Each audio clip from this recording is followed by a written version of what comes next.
Aleluia. A paz. Amém. Boa noite a todos. Hoje eu tenho algo para compartilhar que fala um pouco sobre... Amém. O povo empolgado. Os fãs. Um pouco sobre esse poder de Deus, né, que nós mergulhamos e que nós precisamos mergulhar realmente, né? Vou falar aqui hoje um pouco sobre duas armas poderosas que o Senhor nos deixou, né, para que nós possamos avançar nos propósitos que Ele tem para a nossa vida. E eu estava meditando no que eu vou falar alguns dias atrás, e são coisas, às vezes, que são, né, duas coisas que me chamaram a atenção, e que são coisas que, às vezes, a gente não negligencia, mas, às vezes, a gente acaba levando para o trivial, achando que não é, né, que é algo normal. Às vezes, a gente acaba... deixa no dia a dia, às vezes, a gente acha isso não é importante, mas são coisas que fazem a diferença na nossa vida. E eu vou falar um pouquinho sobre essas duas coisas, né? A primeira delas é sobre o nome de Jesus, né? O quão importante é o nome de Jesus nas nossas vidas. Então, vamos abrir lá em João 14, 12 e 14.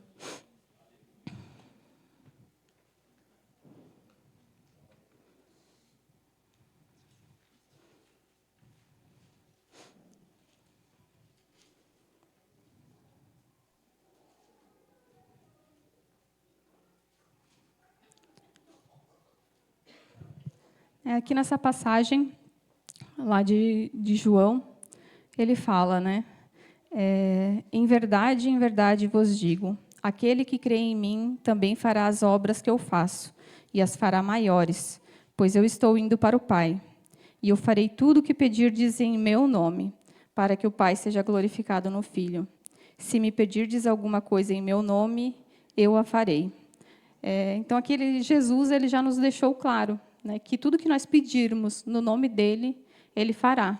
É lógico, a gente sabe que é tudo que a gente pedir de que esteja de acordo com a palavra de Deus, né? Não vamos pedir coisas aleatórias, mas ele deixa claro aqui que tudo que nós pedirmos no nome dele, ele vai fazer. E vai fazer para a glória de Deus, né? E ele deixou isso bem claro, né, na palavra dele, né? E por que a gente considera, né, o nome de Jesus tão importante? Não só porque ele deixou isso claro na palavra, né, mas existem né, a palavra ela deixa claro algumas informações do porquê que o nome de Jesus é tão importante, por que o nome de Jesus é tão forte e por que a gente tem que considerar ele tão relevante. Vamos lá para Hebreus 1.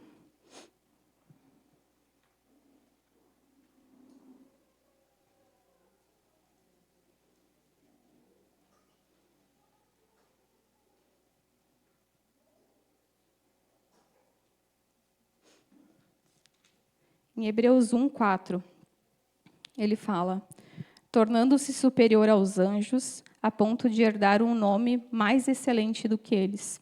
Então, aqui, Deus está falando que ele deixou, né, para Jesus um nome mais excelente do que os anjos, né? Ele herdou esse nome. Por isso que esse nome ele é tão poderoso, né? Ele já herdou esse nome, o nome de Jesus, né? Essa herança que Deus deixou para ele, Deus deixou para que ele fosse superior, né? Ele não fosse se igualasse a anjos. Ele é superior a tudo isso, né? E essa é a herança que Deus deixou. Também lá em Isaías 9:6 ele fala: porque um menino nos nasceu, um filho nos foi concedido. O governo está sobre seus ombros e o seu nome será Maravilhoso Conselheiro, Deus Forte, Pai Eterno e Príncipe da Paz. Então, aqui ele fala que o nome de Jesus ele representa tudo isso, né? O nome de Jesus ele representa todas essas qualidades, né? Se você está com alguma dúvida, precisa de alguma orientação, né, clame ao nome de Jesus, porque você vai receber, porque Ele é o maravilhoso conselheiro, né? Você está precisando de força, de fortalecimento, tá se sentindo fraco por alguma situação, está abalado com alguma situação. Ele é o Deus forte, né? Clame o nome de Jesus, porque o nome dele é poderoso para fazer você recuperar as suas forças, né? Você está se sentindo ansioso, né? Estressado, temeroso, ele é o príncipe da paz, ele nos traz a paz. Clame ao nome de Jesus, porque ele vai te dar paz. Você está precisando de salvação, ele é o Pai da eternidade, né? O nome de Jesus, ele é poderoso para tudo isso, né? E o nome Jesus, em hebraico, né? Os hebreus geralmente colocavam nomes com significados, né? Era proposital, né? Ainda é até hoje, né? Proposital para eles colocar nomes com significado. O nome Jesus, ele significa Deus é salvação. Então, cada vez que nós falamos em nome de Jesus, nós estamos proclamando que Deus é a nossa salvação, né? Esse nome não é só, né, Jesus, né, que a gente sempre fala, mas ele é um nome que carrega esse significado, né? Vamos abrir lá em Filipenses 2.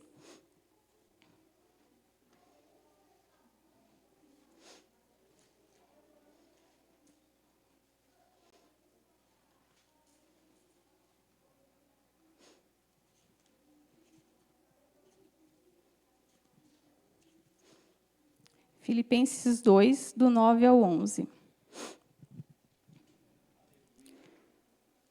Por isso Deus também o exaltou com soberania e lhe deu um nome que está acima de qualquer outro nome, para que ao nome de Jesus se dobre todo o joelho, dos que estão nos céus, na terra e debaixo da terra, e toda língua confesse que Jesus Cristo é o Senhor, para a glória de Deus Pai. Então, através, né, do sacrifício que Jesus fez, ele herdou esse nome tão poderoso. E através desse sacrifício, hoje o nome de Jesus ele é superior a tudo, né? É um nome superior que faz com que tudo se dobre a ele, né? Ao nome de Jesus todo o joelho se dobrará, na terra, debaixo da terra, nos céus, em qualquer lugar.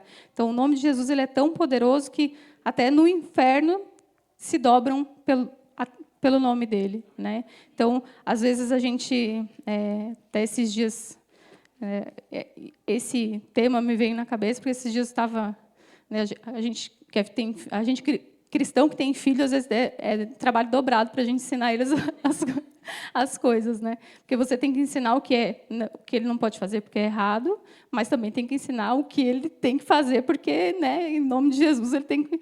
Então, esses dias eu estava conversando com o Pedro, explicando sobre as coisas né, o que ele não pode fazer que é errado, que as coisas erradas são do diabo, né, que ele não pode, né, tentando explicar, né, ludicamente para a criança ali o que é errado, o que é certo. E daí a gente foi dormir, né? O Luan não estava em casa, estava viajando nesse dia. E daí vai ele, mãe, eu quero beber água. E foi. Chegou na porta, voltou correndo. E se o diabo me pegar ali no meio? Falei, meu filho, você não pode ter medo do diabo, não. Falei, se ele chegar na sua frente, você fala, sai daqui em nome de Jesus, porque eu sou maior do que você. Né? Eu falei, Deus mora em você, você tem que repreender. Né? Para criança, às vezes, é difícil, né, deles entenderem. Mas a gente tem que colocar na cabeça dele, e isso me fez refletir, né, sobre isso, como a gente não usa isso de uma forma com toda a autoridade que esse nome tem. Né?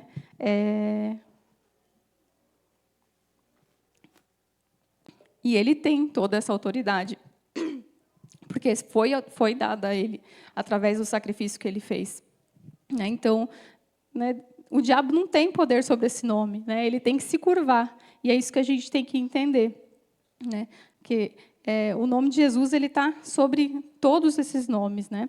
Até para exemplificar um pouco melhor. Né? No dicionário Michaelis, ele explica o que é nome, né? Para a gente entender um pouco, né, o que isso significa. Né?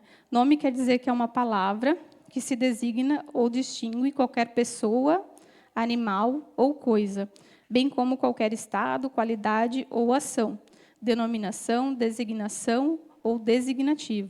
As palavras difíceis, né? Mas isso quer dizer o quê? Que o nome de Jesus está acima de qualquer outro nome. Né? Escassez é um nome. Né? O nome de Jesus está acima disso tudo. Né? Tristeza é um nome. O nome de Jesus está acima desse nome. Né? Doença é um nome.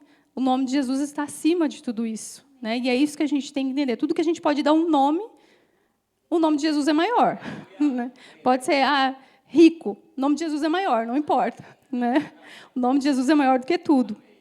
E essa é a autoridade que a gente tem que entender. Né? Pelo nome de Jesus, nós somos salvos. Né? E lá em Atos 4:12, ele fala: e não há outro nome entre os homens pelo qual devamos ser salvos. Então, a Bíblia fala que pelo nome de Jesus é que nós somos salvos. Né? Tanto que, como quando nós fizemos a nossa confissão de fé, nós confessamos que, em nome de Jesus, nós aceitamos Ele como nosso Salvador. Né? E, então, através... É o nome de Jesus que nos salva, né? É esse sacrifício que Ele fez, que Ele herdou esse nome tão poderoso que nos trouxe salvação e nos traz salvação até hoje.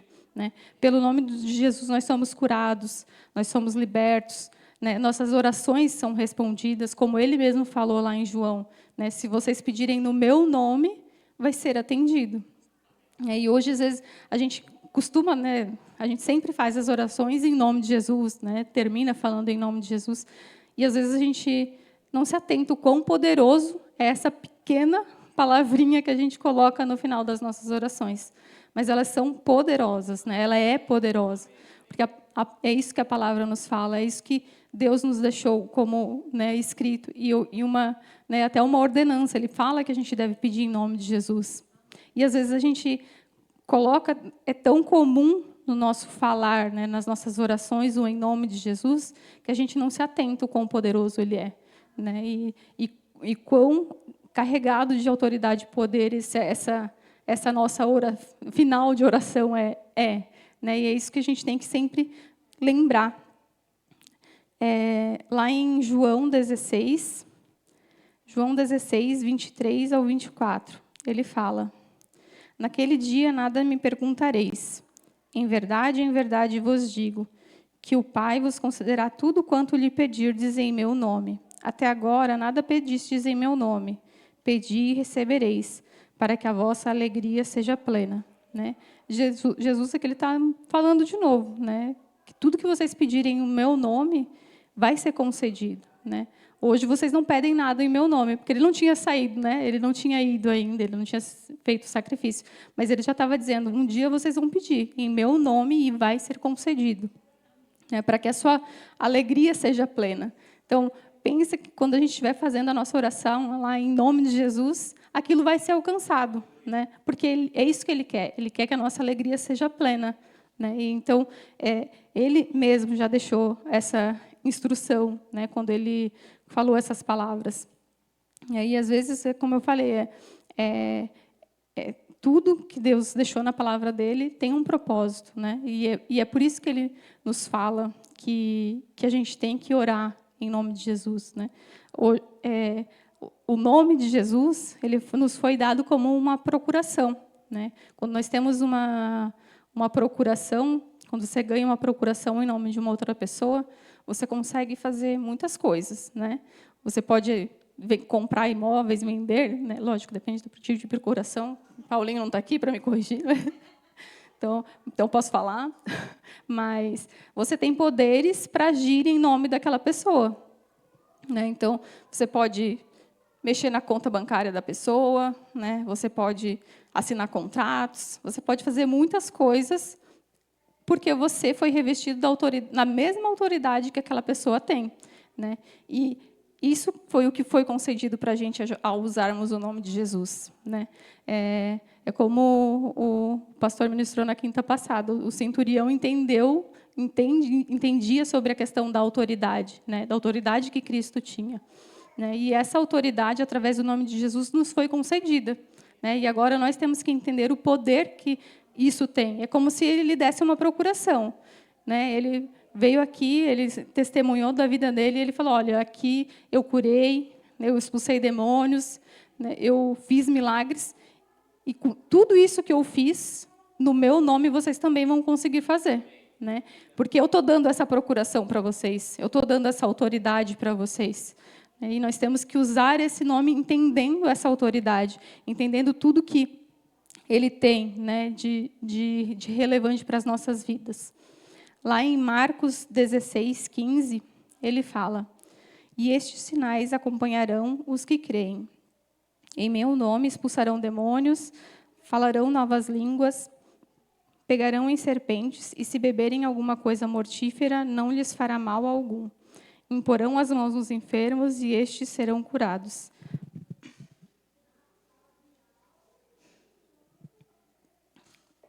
Olha quantas coisas ele fala aqui que nós podemos fazer no nome dele. E às vezes a gente duvida, né? Às vezes a gente olha aqui e pensa, eu mesmo, né? Vou pegar em serpente, coisa nenhuma. Né? Mas, lógico, que é no sentido, né, figurativo, mas né, ele quer dizer que não importa se seja um animal mortífero, né, algo que venha te prejudicar. Tudo isso, em nome de Jesus, você está acima de tudo isso. Né? Tudo que você fizer no nome dele, ele vai acontecer. Né? Você vai curar pessoas, né? Você vai impor a mão sobre os enfermos, elas vão ser curadas, nenhum mal vai te acometer. Você, né, pode até beber alguma coisa mortífera, mas isso não vai te fazer mal. Vai falar em outras línguas, tudo isso no nome de Jesus. Né? Esse o nome dele é um nome muito, né, repleto de autoridade. E, às vezes, a gente não desconsidera toda essa autoridade que o nome de Jesus tem. Né? E nós temos que sempre lembrar de toda essa autoridade que ele tem. Até quem tiver interesse, eu não peguei ali da livraria, mas nós temos o livro ali de Kenneth Hagin, que é Jesus, nome sobre todos os nomes, né? Acho que é esse o título. Mas, né, ele explica muito melhor do que eu, com certeza, né, sobre todo o poder que esse nome tem. Sobre toda a autoridade, como nós devemos usar esse nome ao nosso favor, nas nossas orações, né, em tudo que a gente pode utilizar. Né? Então, se você quiser aprender um pouco mais, entender um pouco mais, né, adquira um livro, com certeza você vai aprender muito mais sobre o poderoso nome de Jesus. Né? Aqui é só um resumão, né, uma pincelada de um pouco de tudo, mas, né, saiba que o nome de Jesus ele é um nome cheio de poder, né, e foi o próprio Deus que revestiu ele com esse poder, né, e não só para que ele fosse glorificado, mas que nós pudéssemos usar isso, né, como uma arma poderosa. E a gente deve usar ela entendendo toda essa autoridade, entendendo todo o sentido que esse nome tem. Não apenas como um nome que a gente fica repetindo, né? Como a própria palavra fala, né? Que a gente não deve fazer repetições triviais. Então, não use o nome de Jesus de uma forma leviana. Use entendendo toda essa autoridade. Né? Todas as vezes que você falar em nome de Jesus, creia que aquela chavinha da autoridade ligou ali e pronto, agora vai acontecer. Né? Então, né, para que a gente tenha essa consciência da autoridade do nome de Jesus. E aí, uma outra arma que eu considero muito importante a parte de nos reunirmos, né, de congregarmos. Né? Lá em Hebreus 10, 25, vamos abrir lá em Hebreus.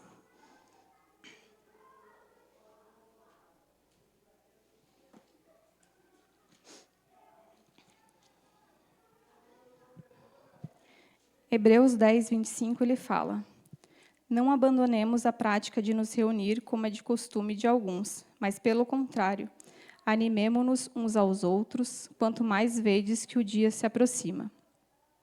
Aqui ele está falando sobre a prática que algumas pessoas vinham fazendo de não se reunir mais, né, de não ter mais essa prática de se reunir.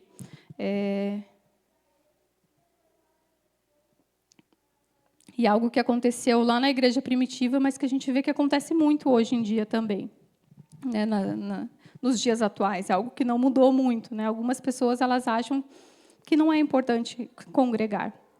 Né? Eu já vi muitas pessoas falando: mas Cristo vive em mim, eu não preciso ir para a igreja. Né? Ou, eu leio a Bíblia todo dia na minha casa. Né? Eu assisto vídeos de ministrações todos os dias. Ou, Cristo não fundou nenhuma igreja, por que eu tenho que escolher uma igreja para participar? Né? Realmente, Cristo não fundou uma igreja específica. Falou: eu fundei aqui o Verbo da Vida, vai todo mundo... Né? Não, ele não fez. Mas ele veio quando ele veio ao mundo, ele não veio apenas para né, curar e fazer milagres aqui. Ele veio para dar testemunho de quem ele é. Ele veio como homem para mostrar: é assim que vocês têm que viver. E Cristo não viveu isolado. Ele não viveu. Ele podia, se ele, né, ele era Deus. Se ele quisesse, ele podia ter vindo ao mundo, ter escrito um livro com as instruções, falado para Maria, seguinte, eu vou morrer. Depois que eu morrer, tu imprime esse livro aqui e distribui para a galera, porque eu não estou a fim de conversar com ninguém, né? Vou me sacrificar, mas é isso. Não, quando ele veio para cá, ele veio com um propósito de fazer discípulos, né? Ele fez discípulos, ele frequentava, né, a sinagoga, dificilmente você via, né, nas passagens Cristo, nem quando ele queria ficar sozinho ele conseguia, né? Mas ele fazia questão de estar no meio das pessoas, né, das multidões, ensinando os outros. Ele não ficou sozinho, ele não se isolou, né? E isso não é só para que ele pudesse ensinar as pessoas e transmitir a mensagem, é para que ele pudesse ensinar um princípio, né? O princípio que ele estava ensinando aqui é que nós devemos nos reunir, nós devemos estar juntos para crescer. E esse é o princípio da igreja, estarmos juntos, para que a gente possa crescer juntos, né? Quando ele veio para cá, ele escolheu ter comunhão com as pessoas, né? Ele não escolheu viver isolado dos outros, né? E, lógico, a gente pode ter muito conhecimento, às vezes, em casa também, através da leitura da palavra, mas existe um propósito que Deus deixou para a igreja, né? Se não existisse, ele não teria deixado tantas instruções e falado tanto sobre isso na palavra dele, né? Deus nos deixou um propósito para que pudéssemos congregar, para que pudéssemos estar juntos. Vamos abrir agora em Hebreus, volta um pouquinho lá em Hebreus 4.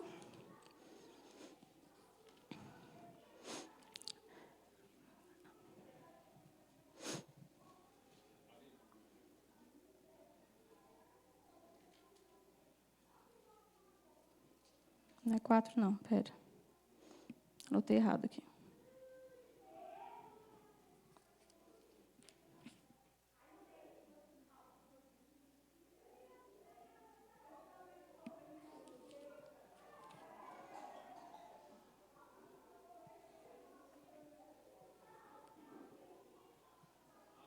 Não sei onde está. Vou ler aqui, tá, gente? Não lembro qual é a passagem. Os universitários vão me falar. E ele designou uns como apóstolos, outros como profetas, outros como evangelistas, e ainda outros como pastores e mestres, tendo em vista o aperfeiçoamento do corpo de Cristo, até que todos cheguemos à unidade da fé e do pleno conhecimento do Filho de Deus, ao estado do homem feito à medida da estatura e plenitude de Cristo. Então, aqui ele fala que ele deixou, né, todos esses dons para a igreja. Efésios, escrevi Hebreus, mas é Efésios, tá? Efésios 4:11. Vamos abrir lá para a gente não errar. Porque depois a gente vai continuar lendo.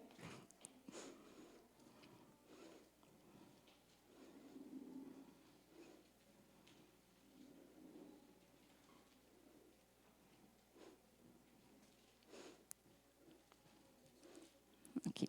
Então, aqui Deus fala que ele deixou esses dons, né, para o aperfeiçoamento da igreja. Então, se você não vai numa igreja, né, você está ali na sua casa, você lê a palavra, né, você assiste as ministrações no YouTube, né, até às vezes do Verbo da Vida, né, mas aquela pessoa te conhece? Não conhece, né? Como que ela vai te pastorear se ela não te conhece? E Deus fala aqui que ele deixou esses dons para o aperfeiçoamento da igreja. É para o teu próprio aperfeiçoamento. Como você vai se aperfeiçoar se você não está congregando? Você não tem um pastor que te dê instruções, né? Vou sobrecarregar aqui o pastor, né? Mas esse é o propósito do pastoreio, é que a pessoa, né, esteja ali te acompanhando, te conhecendo, sabendo quem você é. Se você não vai numa igreja, você não participa disso. Você pode mandar mensagem no YouTube no comentário, você pode mandar no direct no Instagram, mas aquela pessoa não te conhece, né? Ela pode te responder nos stories, lá na caixinha de perguntas, mas ela não sabe quem você é. Ela vai te dar sugestões, mas ela não vai te conhecer, te pastorear realmente. né? Se você, né, você pode ser uma pessoa muito inteligente, né? Ler a Bíblia todos os dias, mas uma coisa ou outra você vai ter de dúvida. Você não vai saber tudo, né? E Deus deixou mestres na igreja para isso, para que possam ensinar, para que possam te dizer, né, a forma correta de seguir. Né? Você pode até pensar, mas eu tenho um chamado profético, né? Estou aqui na minha casa, mas Deus me deu um dom. Me desculpe, mas se você não congrega, eu tenho dúvidas se Deus te deu um dom, porque Ele fala que é para o aperfeiçoamento da igreja. Se você não participa da igreja, das duas, uma, ou você não tem o dom, ou você está negligenciando esse dom que Deus te deu. Porque você deveria estar numa igreja para compartilhar desse dom que Deus te deu. Né? Então, tudo isso aqui, você não vai encontrar na sua casa. Né? Você não vai achar alguém batendo na sua porta e te dizendo, hoje eu vim aqui te pastorear, senta aí, tem um formulário, eu quero te conhecer. Não, não é assim que funciona. Né? E aqui, né, ele continua ali no versículo 14.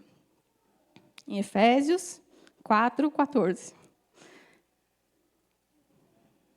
Para que não sejamos mais inconstantes como crianças, levados ao redor por todo o vento de doutrina, pela mentira dos homens, pela sua astúcia na invenção do erro. Pelo contrário, seguindo a verdade em amor, cresçamos em tudo naquele que é o cabeça, Cristo. Nele, o corpo inteiro, bem ajustado e ligado, pelo auxílio de todas as juntas, segundo a correta atuação de cada parte, atua o seu crescimento para a edificação de si mesmo no amor. Né? Então, aqui ele fala que tudo isso aqui é para nossa edificação.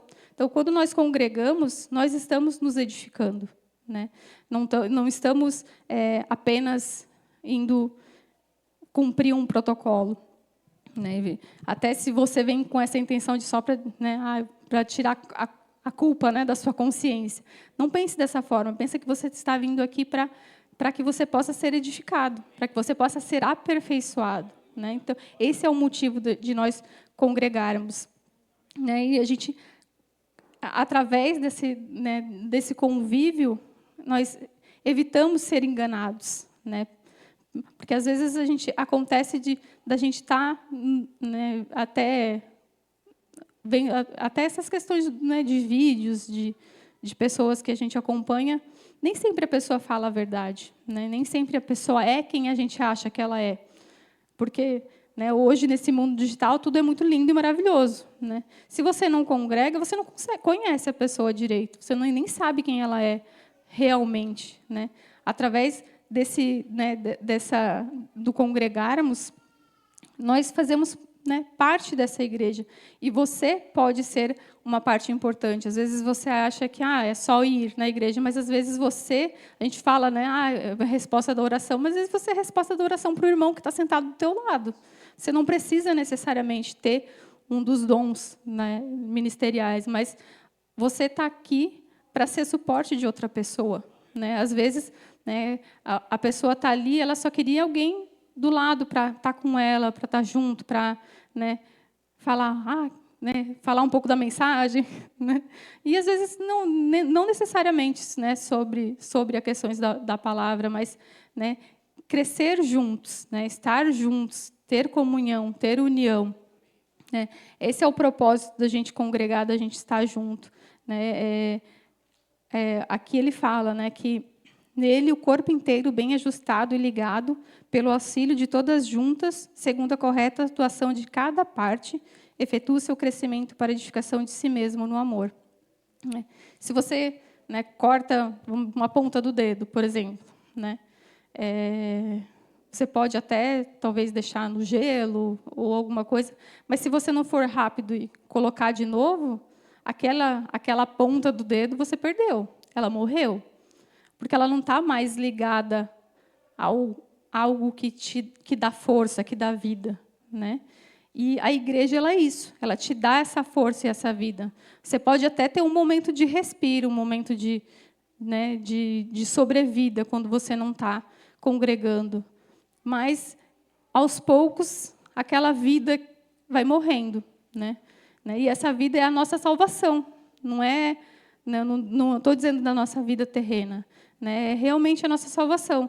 Porque, por mais disciplinada que a pessoa seja, a gente sabe que quanto mais afastado a gente fica, menos a gente se preocupa com as coisas de Deus, né? É uma realidade. A gente acaba não se interessando, não dando bola, achando, né, se voltando mais para as coisas do mundo do que para as coisas eternas, né?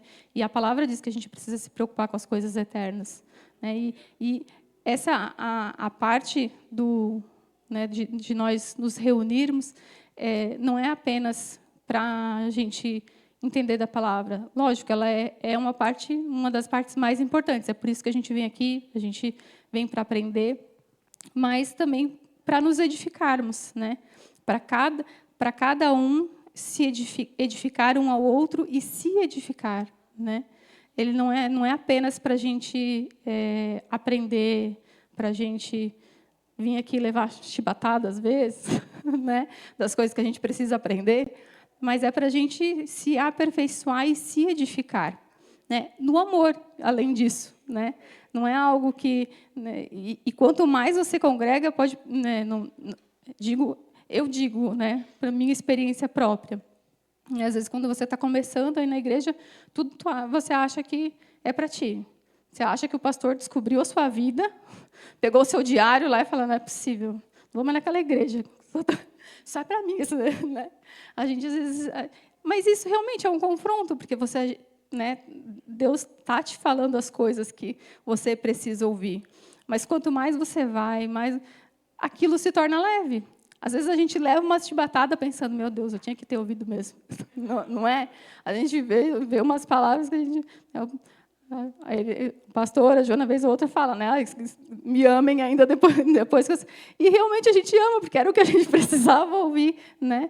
Então, porque a gente começa a entender que é para a nossa edificação, que é para o nosso crescimento, né? Que não é algo que é para apontar o dedo e dizer que você fez errado. Não, é para que você entenda que aquilo, né, está te levando talvez para um caminho que não é bom, mas você tem um caminho bom, né? Não é apenas o puxão de orelha, é mostrar o caminho certo, onde você possa seguir, né?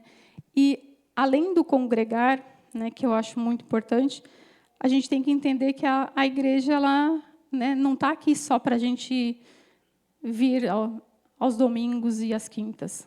Ela está aqui para a gente servir, né? Eu gosto muito de ver aqueles documentários e, né, vídeos da igreja primitiva, né, de quando eles se reuniam.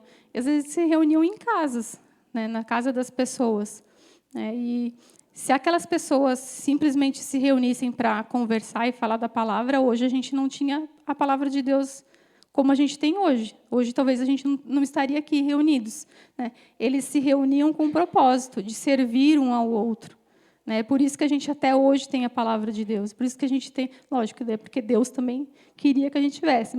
Mas, se eles não tivessem essa intenção no coração, nada disso teria acontecido. As pessoas, né, abriam suas casas, né, compartilhavam. A Bíblia ela não fala especificamente muito sobre isso, mas, né, quando você vê, né, os estudiosos e como acontecia, até às vezes como Paulo descreve como as pessoas tratavam ele e tratavam as pessoas que, né, os outros irmãos da igreja, a gente percebe como eles serviam uns aos outros, né? E essa é uma parte muito importante da igreja, é o servir, né? Nós não estamos aqui apenas para, né, para vir ouvir a palavra. Estamos aqui para servir. Nosso ato de servir, ele também nos edifica, ele também nos fortalece, ele também nos faz crescer, né?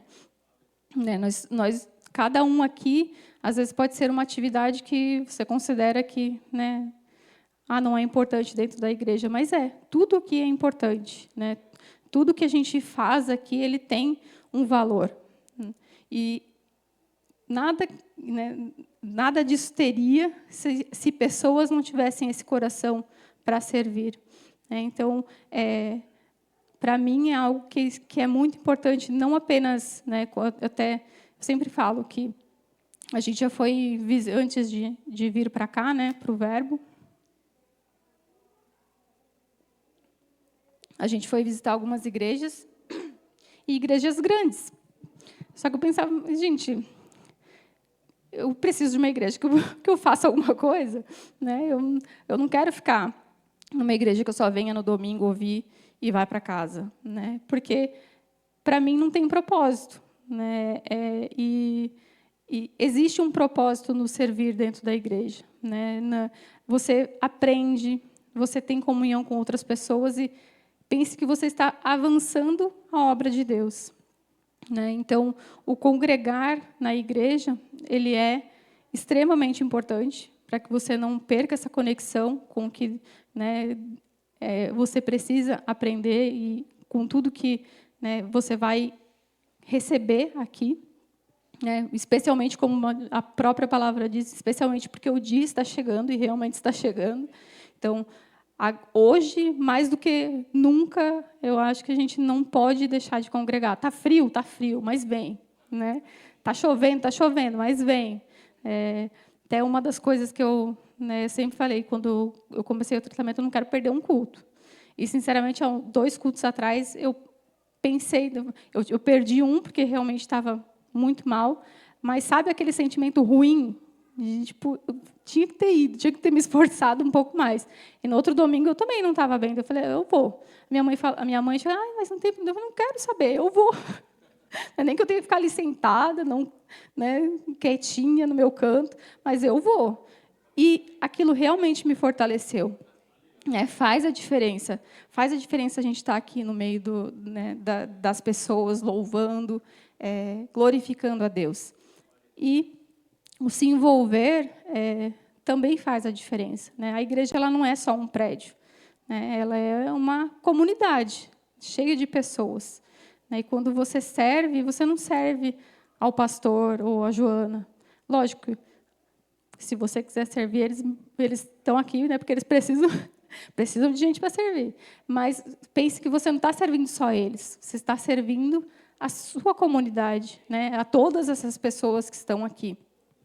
Sempre, né, se você está ali no Kids, você está, às vezes, servindo pessoas que não só aquelas crianças, né? Você está servindo os pais daquelas crianças, mesmo que eles não venham na igreja, né? Você está ali na porta, né, recebendo as pessoas, né? Você está recebendo as pessoas com amor, com carinho, com dedicação, e pensa que aquela pessoa, às vezes, por sua causa, está voltando na igreja.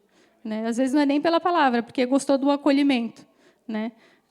Gostou das instalações. A igreja está limpa. Gostei dessa igreja, vou voltar. Né? Porque a gente sabe que tem lugares que às vezes as pessoas não dão a devida importância. E a gente sabe que aqui a gente faz tudo com excelência, amém? Então, se envolva, né, na sua comunidade, na sua igreja, né? Eu estou falando aqui, acho que praticamente todos aqui são membros. Logo vai ser membro, né? Amém?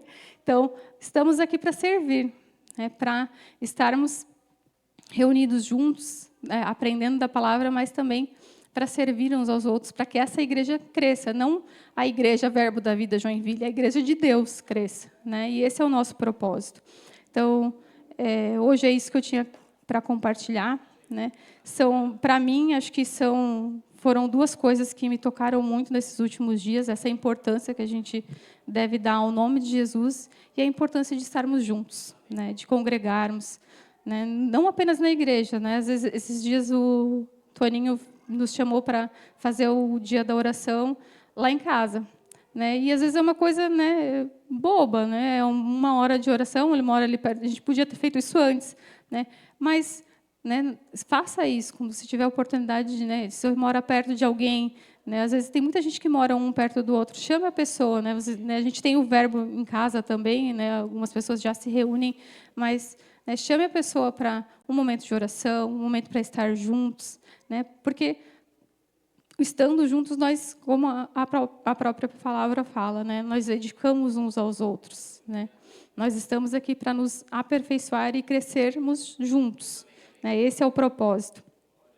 E é isso que eu tinha para compartilhar no dia de hoje. Amém?